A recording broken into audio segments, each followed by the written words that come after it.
Alright, good afternoon mga kabakyard. So, ayan, nandito na naman po tayo.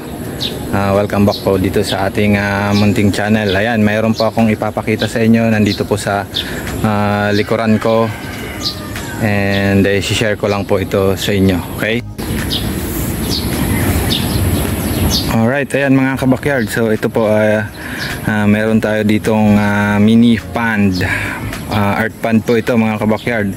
Bagong hukay. So ano po kaya maganda ilagay dito kasi so far ang alaga po natin ay crayfish at saka ulang, kaya lang parang sobrang laki pa po nito para sa kanila, hindi pa gadong karami yung alaga natin.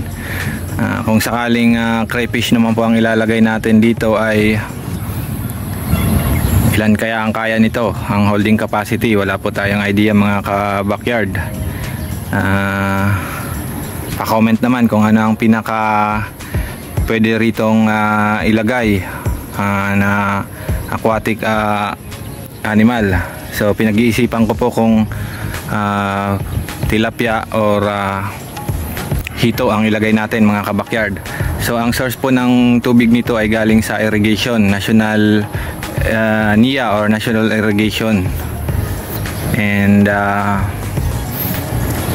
ang sukat po nito mga kabakyard is mga 100 square meter po ang pinakabutas lang niya. So more or less po, hindi ko naman po sinukat ng maayos. So tansyado ko lang po ito is 100 square meter, dalawang butas, may separation po dito sa gitna. So ayan, sa mga expert po natin dyan mga kabakyard, since hindi pa ganun ka-volume ang crayfish natin, masyadong malawak pa po ito para sa grow area ng crayfish.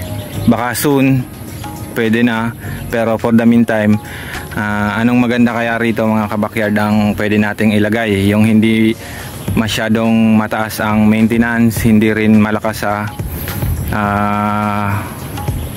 pagkain or sa feeds na pwedeng alagaan. Ayan. So kailangan ko po ang mga opinion ng ating mga expert dyan na kabakyard. Okay?